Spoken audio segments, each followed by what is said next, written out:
Welcome back to Sales Insights with Sarah. This is the podcast for sales professionals and business leaders looking to implement new strategies and drive sales growth in their organizations. I'm your host, Sarah Downs, and my guests and I will be sharing with you some of our own experiences in business and sales insights to help you gain focus and take action. Hi everyone, and welcome back to the Sales Insights with Sarah podcast. So today I am delighted to share something a little bit different with you guys. And actually the tables have been turned.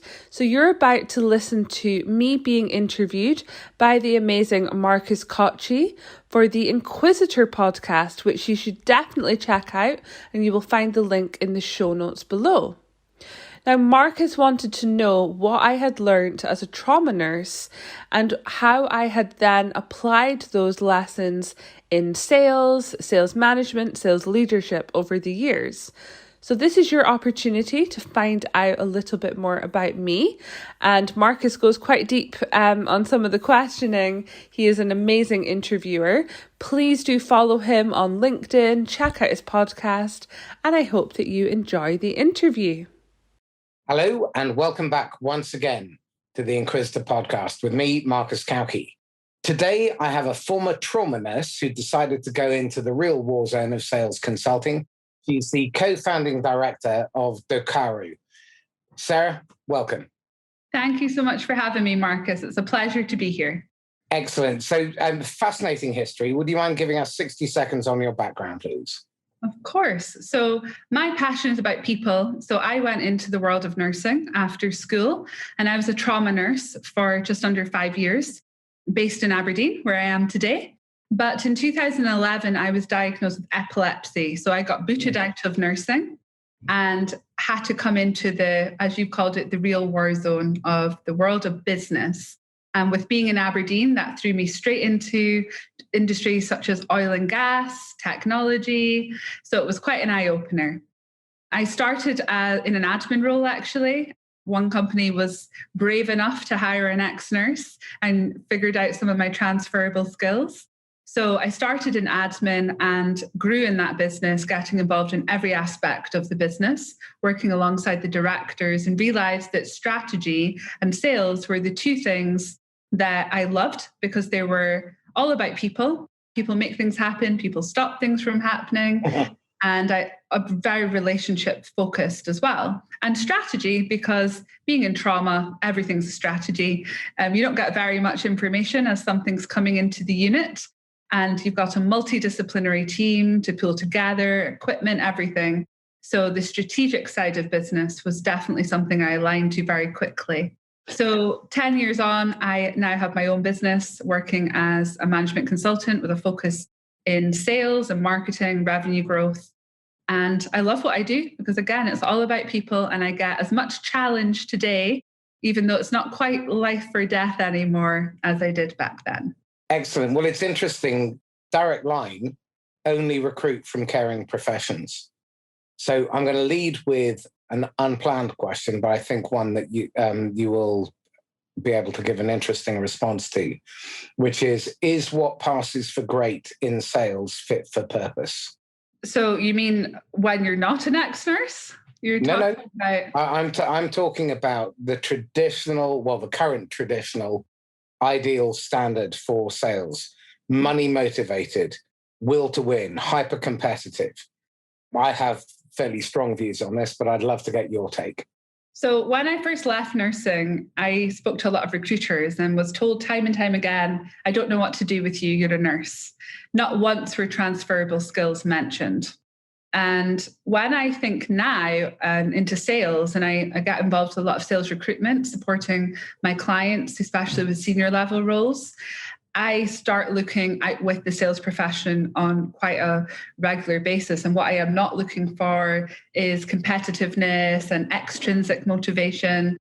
It's obviously the desire and the will to sell and the commitment to doing so is important. But behind that is much more human. It's much more about the people, the relationships, the rapport, and every single thing I've learned about sales came in that respect has come from nursing. Everything else can be taught Everything else can be trained if you're coachable. But everything that is my foundation and what makes me good at what I'm doing today has absolutely come from my nursing background. So again, I couldn't agree more strongly. Generally, people who are motivated by money either come from a deep level of poverty when they were younger, and they're trying to prevent that from happening again. I understand it, but it is a selfish motivation and is not focused on serving the customer, their needs and their outcomes.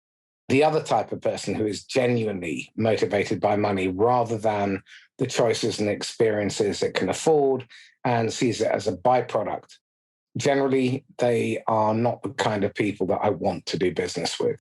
And without being overly generalized, I think they probably end up in boiler rooms.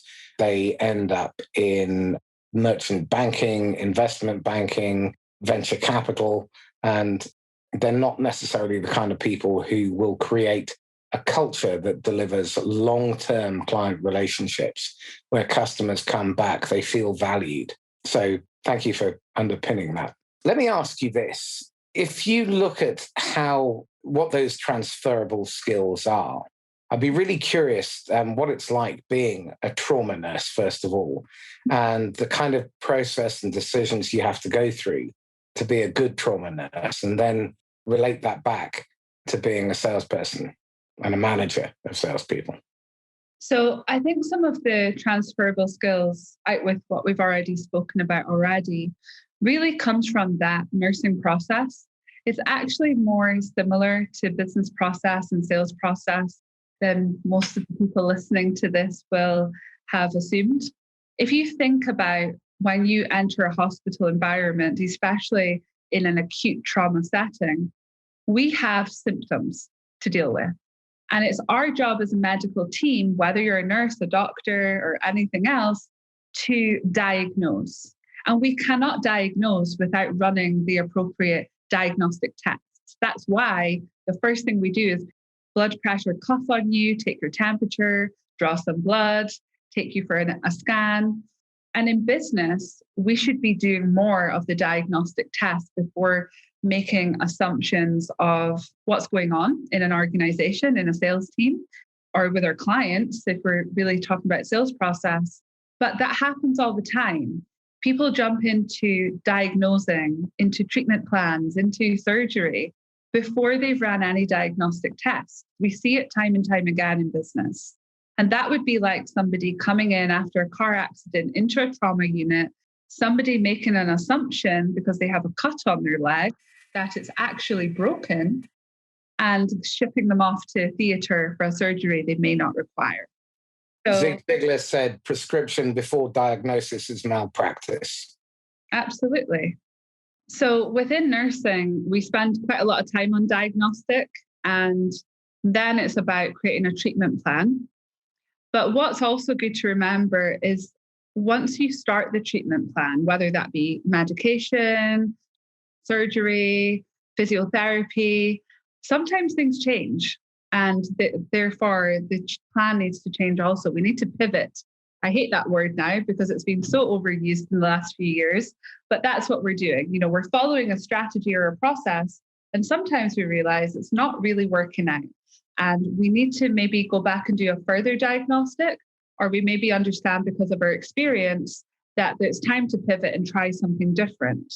But what I often was seeing when I first left nursing and came into the world of business was that wasn't happening. People were making decisions without any diagnostic, purely focused on experience and often gut feel. And I often say we get married all the time on gut feel, but you have the time, to date, to try and do an element of qualification, but still look at the divorce rate. Where when you can go into doing some diagnostics that give you some real data, something that gives a little bit more validation, then you're less likely to make mistakes. And when we're in business, and what I was seeing when I first left nursing, is people were jumping into decisions and they were wasting so much time, energy, money, investment, going off on a course, and they would allow it to continue to fail and not work. And it would take them a long time to pivot. So there was a lot of lessons learned from that nursing process and looking for continuous improvement, looking at people, not just systems and processes, but taking that temperature of the individuals as well, understanding what really motivates somebody. What do they care about? What are their value systems?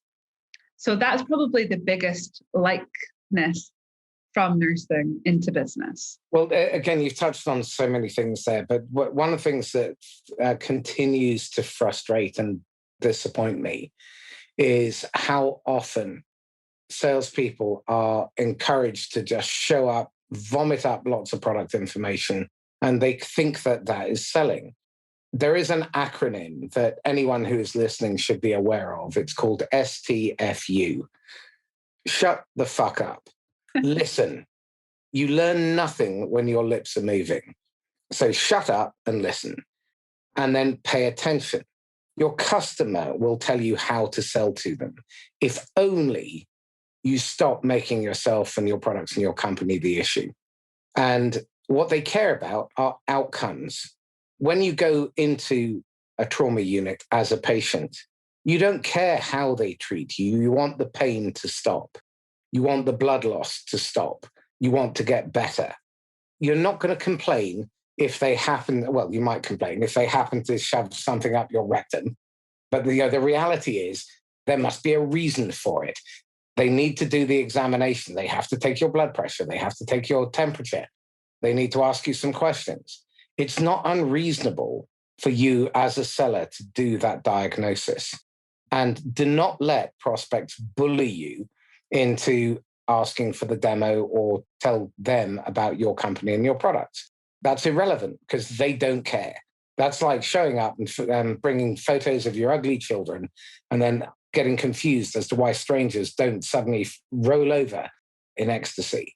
Now, the other piece that Sarah's touched on here is that far, far too often when people are trained, they're trained on the wrong thing.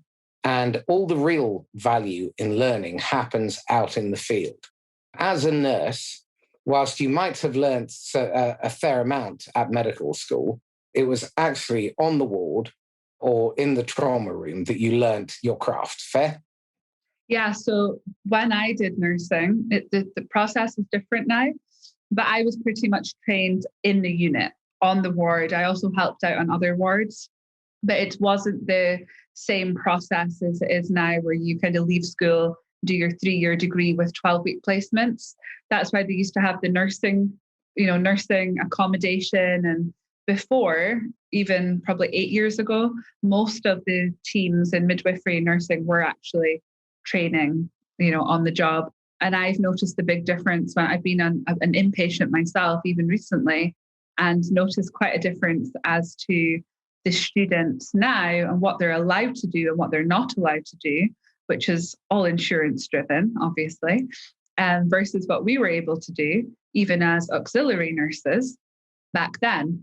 And it's changed significantly. And like you say, the on-the-job training is crucial, absolutely crucial, especially when you're dealing with people. And in sales, we're dealing with people. And people focus a lot on relationships, but what they should focus on is rapport, because relationships take time. Rapport can be built very quickly if you know how. When someone enters a trauma unit, often at one of the most vulnerable points in their life, I don't have time to build a relationship. But what I do need to do for them to trust me and for me to give them the best care possible is to build rapport. And that's the sort of thing that unless you're on the job, making mistakes, as we all have done, saying the wrong thing and slapping yourself over the head afterwards, you don't learn the same. It's not in a textbook. It's not theory at university. So this then raises the next question, because the people who are in charge, leaders, managers, allow that kind of unproductive sales behavior. They even often encourage it. So what would you say to leaders and managers when they're taking on young, bright, capable salespeople? And in that first 120 days, 6 months, what would you say to them? I think the first thing is, that partly looking in the mirror, really have somebody look at your own competencies as a sales leader and give you the support that you need first. Because you're not going to be able to support somebody in something that you don't understand. You don't need to know how to do it or be good at it, but you at least need to understand it. And I think a lot of the time, sales leaders are very focused on training and development of the salespeople, especially entry-level salespeople, but they actually haven't got self-awareness of their own competencies and what they need developed in. If you want a strong sales force, it starts from the top. The sales leaders, the sales managers, the experienced salespeople, and the junior salespeople all need developed. And it can't just be the junior level. Hallelujah. Okay. So that look in the ugly mirror for leaders, let's start with that. What are the competencies that they absolutely have to have? What are the personal characteristics, values, and habits that they need? So I think, first of all, they need to have a desire to lead. They need to be passionate about leading people if they're going to be a great leader. And they need to be committed to it. It's not always going to be easy. It's going to be bloody hard work. And it's going to be challenging. And if they're not committed, they will give up. And that's not going to help the team below them.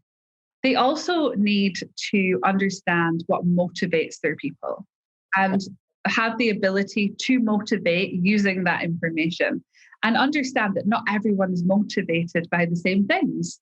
Your motivations throughout life can change now and again, depending on, where you're at, what your responsibilities are at home, your personal circumstances. So understanding, the basics of, intrinsic versus extrinsic motivation, for example, and really have conversations and listen. I can't say that enough to your people, to your team. Don't make assumptions, just like we should do with our clients. So if they have a desire, they have a commitment, so they're going to listen, they understand what motivates their people, and that they take personal responsibility as well, instead of being that leader that's always blaming their team for everything. It drives me crazy when I speak to these people. We're speaking about, lack of performance, and it's always their team's fault. What are they doing about it? And again, that comes back to building that self-awareness in as a leader and developing all the time. None of us ever know it all. We should always be striving to develop, even if it's just listening to podcasts and reading books and things like that. That's still development, personal development. That's just really the personal part of it. Obviously, there's some more in-depth competencies around sales and pipeline management and things, but I'm sure the individuals listening know all about that. Well, the only thing I would take issue with in everything that you said there is that motivation is an internal force. You cannot motivate anyone to do anything ever. You can inspire, you can remind them of their motivation. And that requires you to actually pay some attention, to listen, to take the time to get to know them as human beings, understand where they are in their life, what their drivers are, what their pet peeves are, and to manage inclusively. So one of the things that I see far too often is people think that leadership is about having people follow them, and it's about those people working for you. Whereas in my experience, the best leaders understand that they serve the people who work in their team. It is their job to hire the best people and to get the best out of them. If you are bad at hiring, you're lax at hiring, you leave hiring to the last minute as an interruption to your day job, then what message does that send about how much you genuinely care about the rest of the team if you bring someone on who is divisive, who is a non-performer, and forces everybody else to carry more weight? Absolutely. And I love what you said about the inspire, the motivate, and this leading of people. I always remember I attended an event. It's based in Atlanta in the US called LeaderCast. I'd highly recommend you check it out. The content every year is amazing. And there was a speaker called Kat Cole, and she was speaking about, leading self before leading others, which you'll hear from many leadership speakers. But she spoke about the hotshot rule. So as a leader, even though it's very American, she spoke about, imagine that you were removed from your job.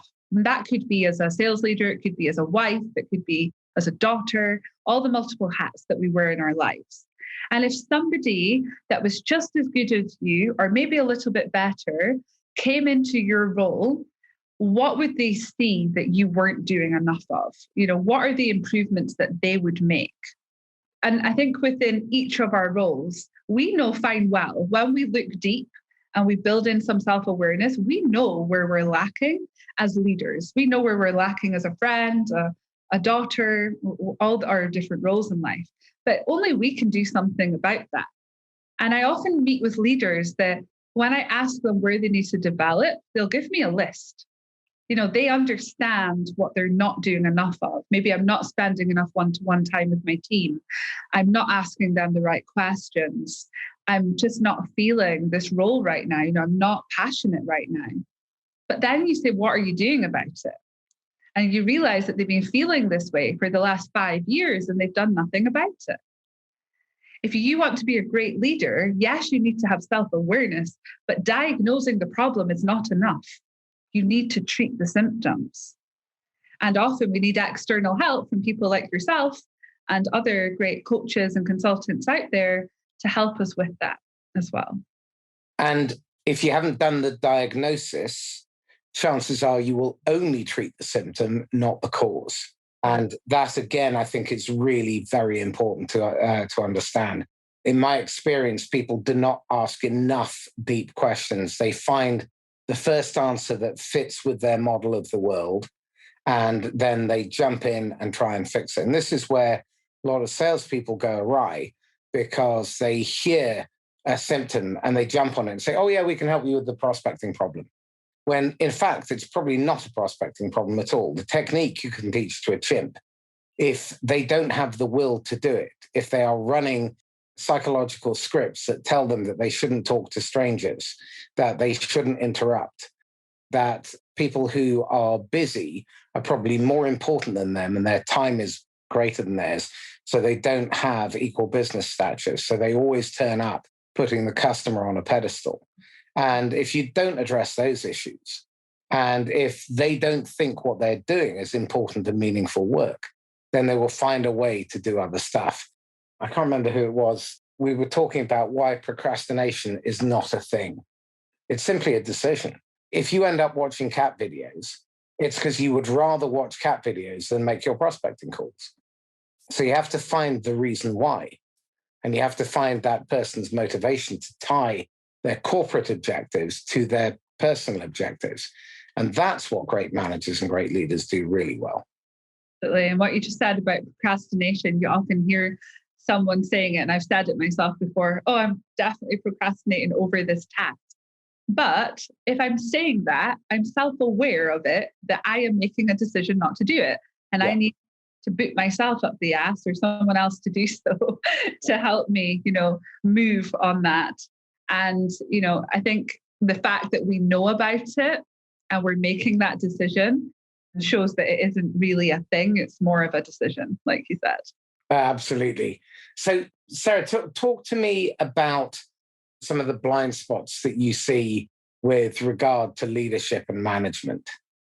Okay. So I think from a blind spot point of view, the biggest thing I'm seeing in our clients and also just people I network in business is that they're not really understanding the importance of good hiring in sales. That's really something that until they get some external support or somebody joins the organization that understands how to hire great salespeople, it just keeps going. It's like an endless piece of rope. They hire bad sales hire after bad sales hire. They think they've learned something. They go back into the recruitment process. Happens all over again. The churn is unbelievable in sales compared to other professions. And in some sectors, obviously more than others. I think it's automotive that's 3 times more of a churn in salespeople than other sectors. I think it's 3 times. Don't quote, well, you will quote me on that because we're on a podcast, but don't quote that. It's definitely significantly more. Well, the model I see, and I see this in tech a lot, hire 10 in the hope that 3 work out and 1 remains after 2 years.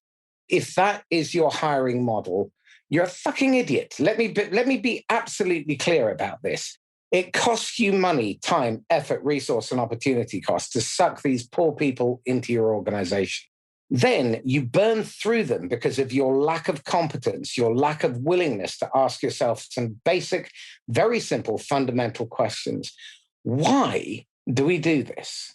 Yeah. Why is it even remotely close to acceptable that we can burn through 70% of the people that we hire in the first year and 90% of them within 2 years? These people are going out and they are your shop window. They're the ones speaking to your customers. So you're sending out a message to your customers that you don't really care about them because they're having 2 or 3 account managers in the course of a year. And they're thinking, well, who are we going to get this week? And they're burning through all those leads, the hidden cost of all the leads and prospecting and everything else that you've just blown thousands, tens of thousands, hundreds of thousands, millions on. You're allowing that because you're too damn lazy and too damn stupid to ask some tough questions. Okay, your number one job as a manager is to hire the best people. If you hire the best people, 95 to 98% of your management problems will disappear. You will miraculously find that you have time for the things that you say you don't have time for, like coaching. Mm-hmm. Absolutely. And I think it starts before the hiring process. Yeah. Because, it's the foundation. So a lot of businesses don't even understand what they need to hire. So what happens is they go out to market and bring in someone that they think they need, and then they end up in a completely different job doing something else that isn't their core skill set and competency set, even if they have figured out what competencies they need, which most of them haven't, let's be honest. So it's about figuring out who do you have in that existing team, if it's a sales force. What are the gaps? What's the culture? Who's the manager? Who's the leader that this person's going to report into? And what is required? And really mapping that out much deeper in detail than a basic job description, which is what most people then fling to HR, and HR, who know nothing about sales, are off, interviewing sales candidates. But also, there are so many ways of having a data-driven approach to hiring so that you get some predictive validation on performance. People aren't using that. People are going by gut feel. And I see it time and time again. And I work from startups right through to large multi-billion-dollar corporates. And especially in the big companies, we're seeing a lot where they'll go from 200 candidate down to 5. And then the hiring manager, and this is mostly done on screening of CVs, HR people doing 10-minute interviews, and some hiring managers' gut feel on who they think's the right fit. And again, like I said before, we get married on gut feel, but at least we have a couple of years to, get through some qualification criteria. And then they're shocked when it doesn't work out. It's crazy. Right. Well, let me add a couple of things to this, because this is a huge bugbear for me. Why would you use the same job description that caused you to mishire the last time? I mean, in all seriousness, if you keep beating your head against a brick wall, you cannot blame the brick for your headache. Blood running down your face. Are you doing exit interviews to find out why this job didn't work out? Are you trying to find out what went wrong? Are you doing a proper onboarding process? Have you bothered to try and identify what are the habitual behaviors that this person needs to do every day without fail, without having someone's boot on their neck? Do they have those habits? Are they able to learn on the hoof? Can they adapt? Do they have capabilities like listening? Why is it that almost no sales interview actually involves a salesperson doing a proper discovery with the hiring manager as the first interview? Wouldn't it be a good idea to see whether or not this person does good discovery, builds rapport, makes you feel comfortable human to human? But no, what happens? the manager fires out questions and then expects the idiot in front of them to passively respond with details from the work of fiction, which is also known as their CV. It doesn't give you any indication of what they're going to be like in the job. Make sure that you are clear about what drives them, what their motivations are.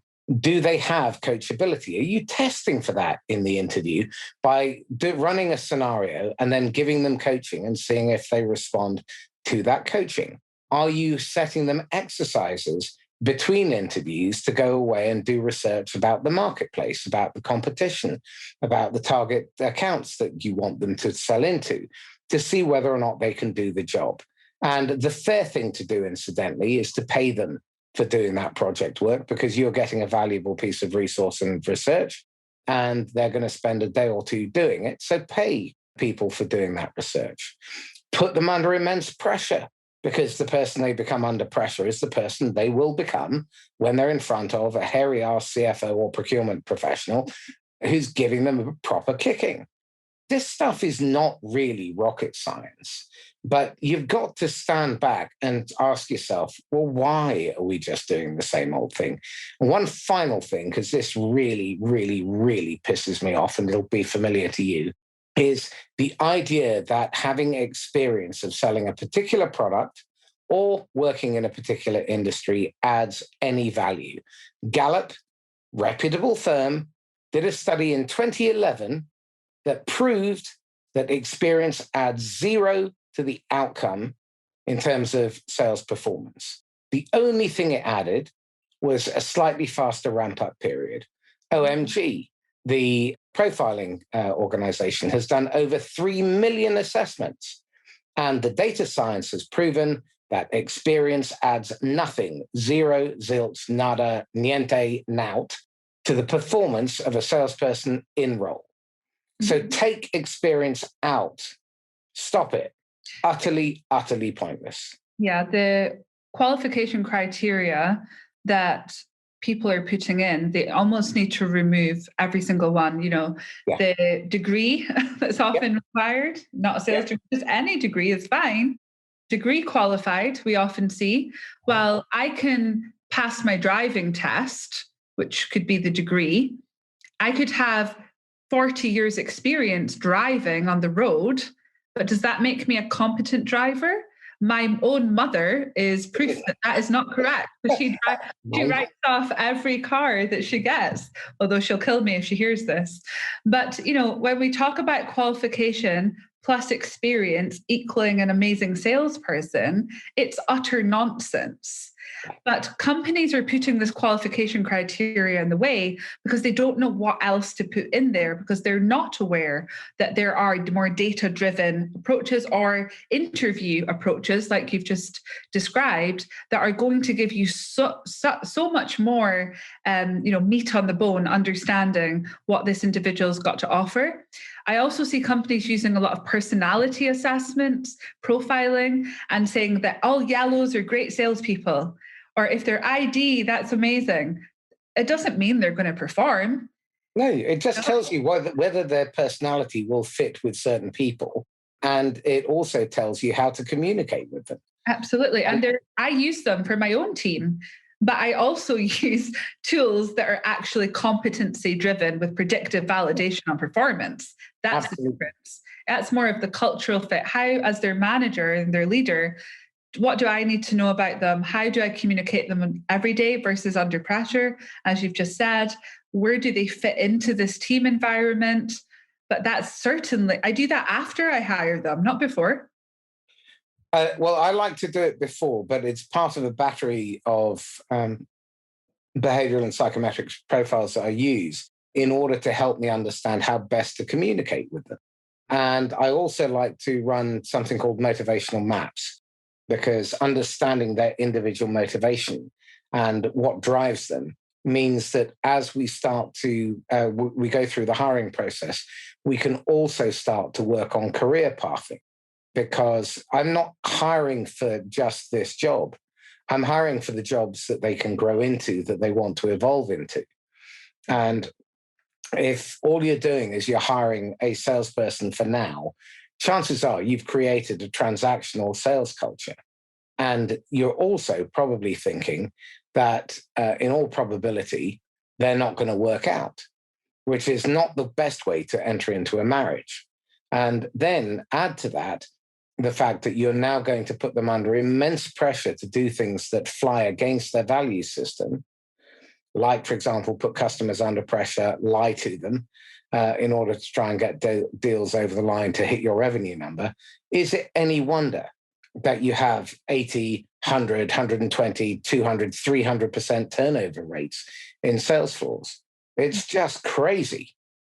And that world, we speak about years of experience, but also what was that experience? Because like you've just said, the transactional selling environment versus the consultative selling environment, product versus service, small business to large business, enterprise level, years of experience in sales is not one thing.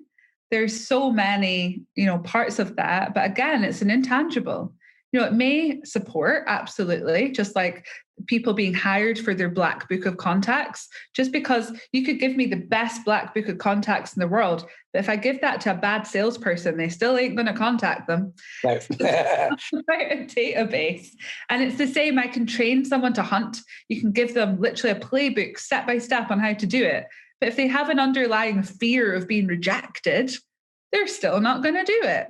So that's where, people focus so much on training and not enough on sort of coaching some of those fundamental and foundational issues that are going on within people that are going to affect performance and not getting to know their team. So even with hiring the existing teams. So talk to me about the kind of data that you can look for whilst you're doing the MRI scan of a prospective candidate. Of a candidate. So you're looking at obviously things like, well, you've referenced OMG, that's one of the tools that I use. So you're looking at desire, commitment, responsibility, motivation. Are they coachable? Which is very important for us to know. Can they figure it out, or do they need their hand held? Do they have a will to sell in the first place? How do they grade or score against that 2.2 million people around the world in B2B sales? And what are their selling competencies from hunting right through to closing, consultative, value, qualification, and looking at, the way we're selling now? What about social selling? What about sales technology? Some of the things that are become very important over the last couple of years. And that's why this data is being validated on a regular basis as well, because the landscape of the selling environment is changing all the time.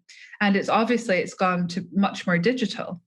So it's understanding the selling competencies, but also understanding some of their own infrastructure, if you like, internally.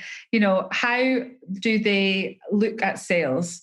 Do they have a need for approval or not? Is that something they're aware of? If you have it, do they handle rejection? Are they comfortable talking about money? Do they have some maybe limiting belief system in place that's going to get in the way of sales? That's not something you can put someone on a training course for. They need support. They need coaching. They need good management and good leadership to help them perform in that role. Could not agree more. Just music to my ears. Okay, so let's talk about building right foundations with building the right team, because hiring one person is hard enough. Hiring a team is an entirely different level. So let's spend a little bit of time talking about that. So I guess there's two things there, because you could be a startup founders and really starting from scratch and building out that sales force. I think the couple of really important points there is your first hire is a salesperson, not a sales manager, because that person doesn't have any salespeople to manage right now. You need sales, you need revenue coming into the organization, unless, of course, the founder is, a qualified, if you like, sales manager. You need salespeople. A lot of the founders that we work with are trying to hire sales managers. sales managers that may have be experienced in managing salespeople, but not experienced or any good at selling. So really think about, what is the objective? What do you need to do now? Not in a year, not in 2 years' time, but right now. And get those salespeople in place. But ideally, look for salespeople that have either management experience and competencies, or at least the will to develop and coachability, so that you can grow them within the organization as you grow this team. Or if they're an amazing salespeople, maybe that's where they should stay. And you bring in a manager at a later date above them. Not every salesperson wants to be a sales manager, and not every salesperson can be a good sales manager.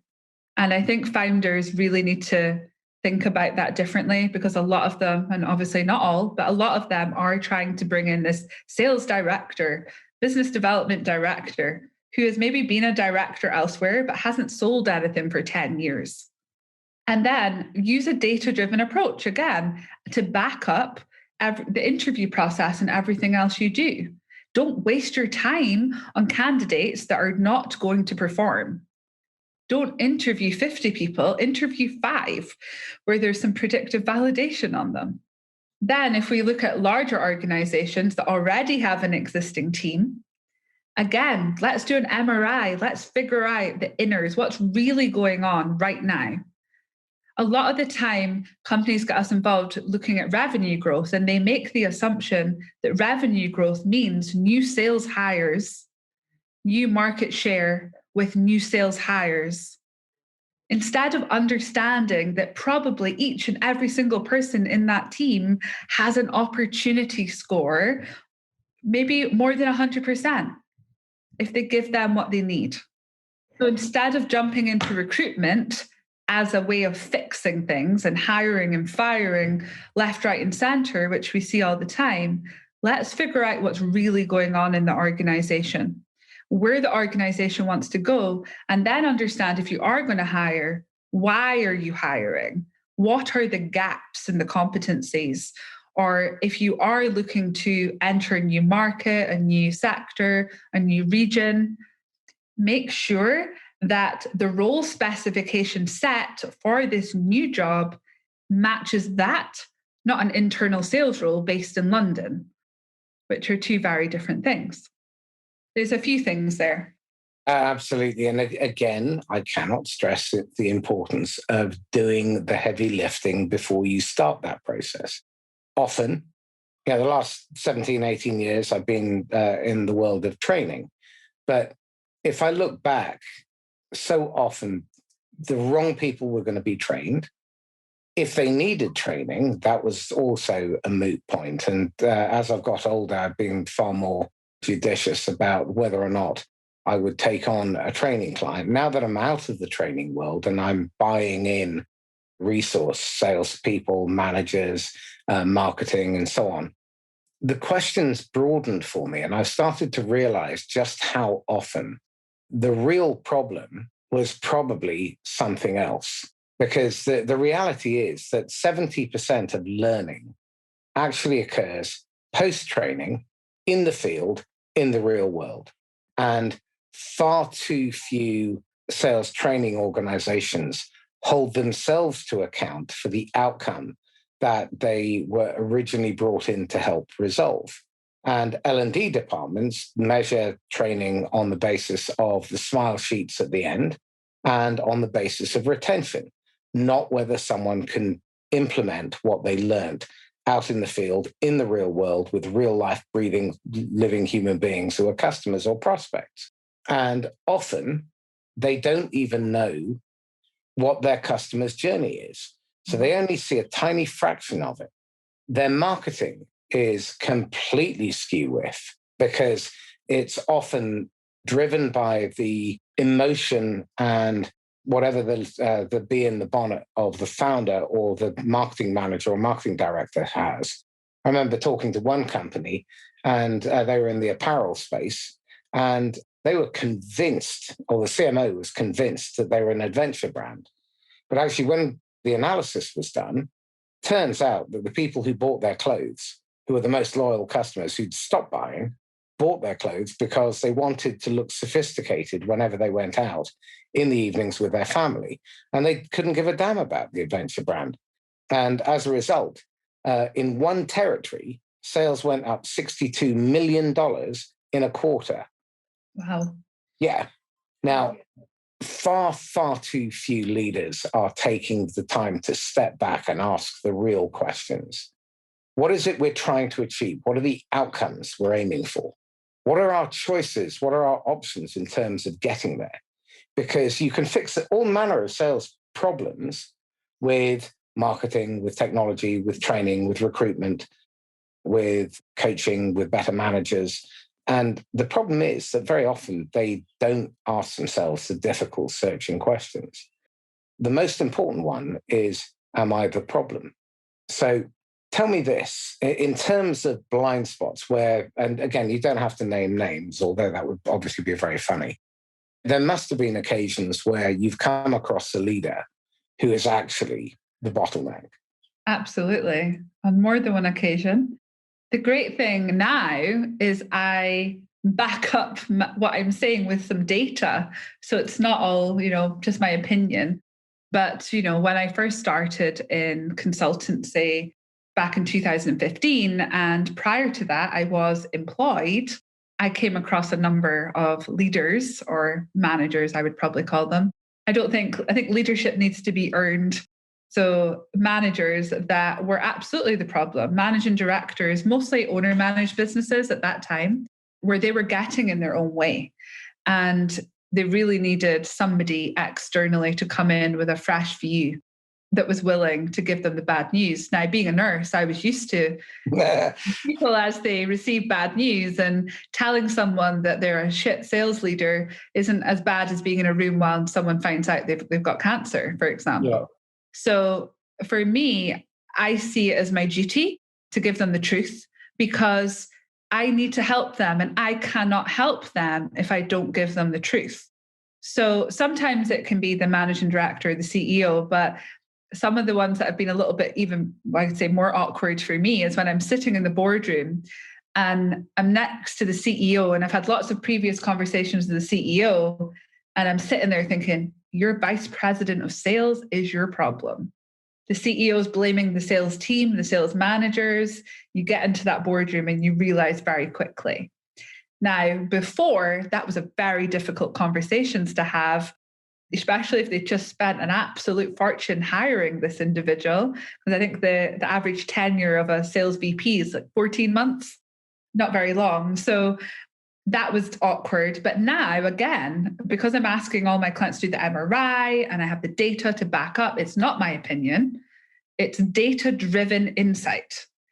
And that is very difficult for people to ignore.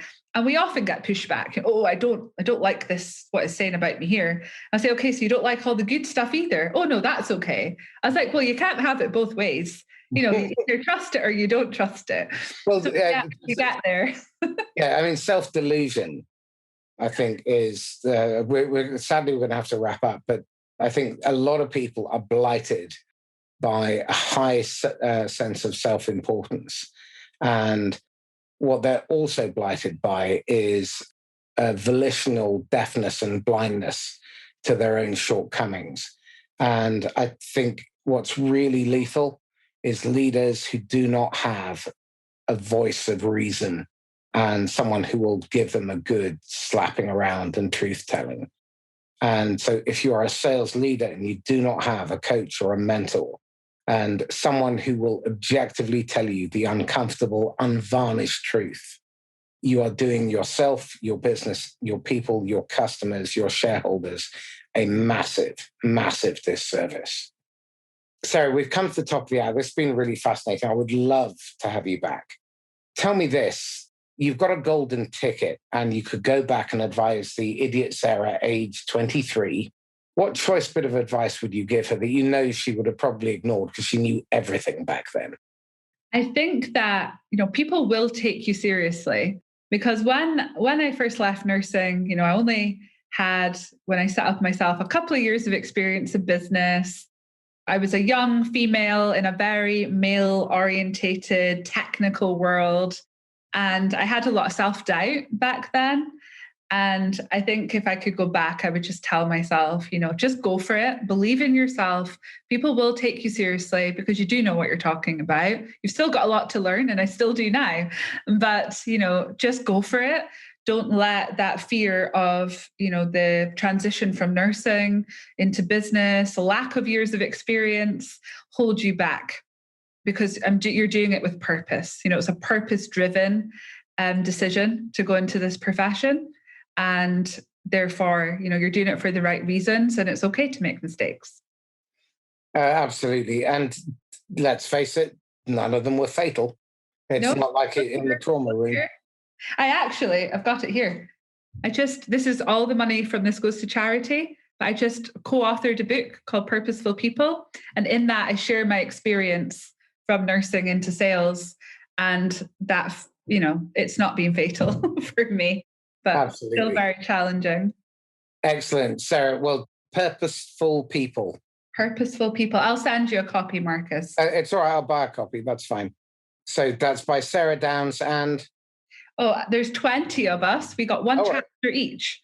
So we got Amazon best-selling, but I'm not sure I can call myself an Amazon best-selling author. Of course you can. 2,500 words are my own. But it was compiled by Chris Patton, who is an amazing guy. I'll just show you there. Excellent.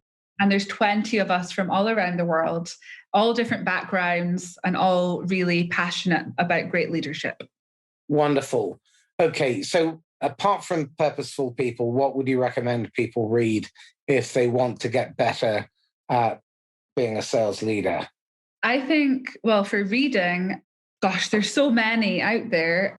Some of my favorite is probably Daniel Pink's books. Love his stuff. But then we have leadership, and then we have sales. And there's some great content out there on leadership. I'm a podcast girl and audio books, but certainly podcasts. And, after yourself inviting me onto your podcast, Marcus, I've been listening to a lot of the episodes before this one.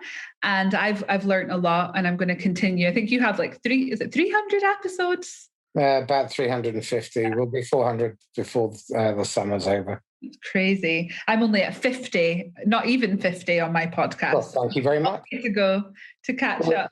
I'm going to recommend a book that everybody should read. It's called Who? The A Method for Hiring by Jeff Smart and Randy Street.